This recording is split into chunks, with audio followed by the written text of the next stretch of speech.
লাগাতার প্রতিবাদ, রাজ্যের জায়গায় জায়গায় বিক্ষিপ্ত অশান্তির অভিযোগ।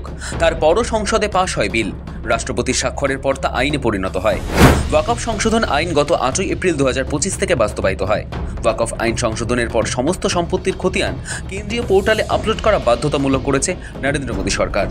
আইনের বাধ্যবাধকতা, আইনটির 3B ধারায় বলা হয়েছে, দেশের সব নিবন্ধিত ওয়াকফ সম্পত্তির তথ্য 6 মাসের মধ্যে কেন্দ্রীয় পোর্টালে আপলোড করতে হবে এবং সংশ্লিষ্ট মোতাওয়াল্লিকেই আপলোড করতে হবে। এ ব্যাপারে সুপ্রিম কোর্ট থেকে কোনো সুরাহা পাওয়া যায়নি। ফলে রাজ্য জুড়ে এসআইআর প্রক্রিয়া চলার মাঝেই ফের খবরের শিরোনামে উঠে আসে ওয়াকফ আইন।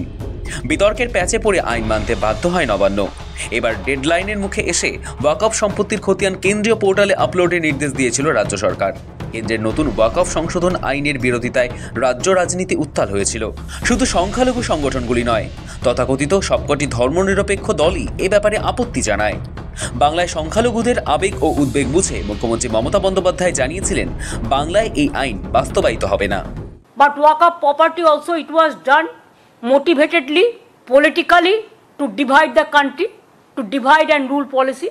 That BJP's agenda, that we know everything. But one day they will go away and the other government will come, and that time must remember there will be another amendment and it will be passed in Lok Sabha and Rajya Sabha. কিন্তু সংসদীয় নিয়ম মতো কেন্দ্রের এই আইন রাজ্য মানতে বাধ্য। ফলে উপায় না দেখে গত 27 নভেম্বর নির্দেশ দেওয়া হয়, রাজ্যের সমস্ত ওয়াকফ সম্পত্তির তথ্য সেন্ট্রাল পোর্টালে আপলোড করতে হবে।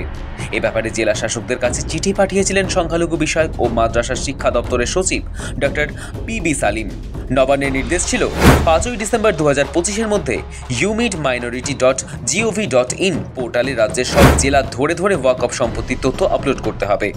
যদিও এই সময়সীমা অর্থাৎ পোর্টালে আপলোড করার শেষ সময় খাতায় কলমে শনিবার রাত 12টা পর্যন্ত, যার জেরে জেলা স্তরে পড়ে যায় হুড়োহুড়ি।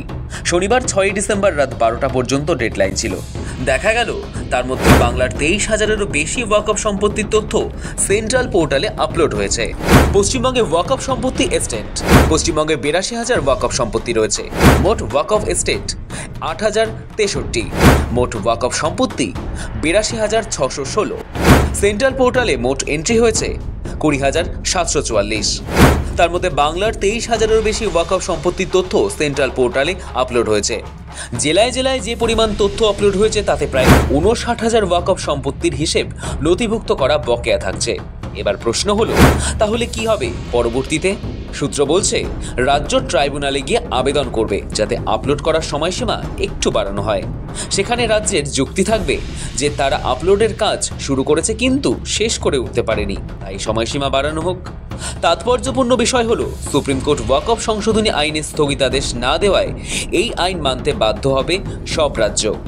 দেশের সব নিবন্ধিত ওয়াকফ সম্পত্তির তথ্য 6 মাসের মধ্যে কেন্দ্রীয় পোর্টালে আপলোড করতে হতো। তাই তড়িঘড়ি রাজ্য সরকারের তরফে সব তথ্য কেন্দ্রীয় পোর্টালে আপলোড করতে বলা হয়। চিঠিতে বলা হয়, এই অল্প সময়ের মধ্যে লক্ষ্য পূরণ করতে হলে জেলা শাসকদের ব্যক্তিগত নজরদারিও অত্যন্ত জরুরি।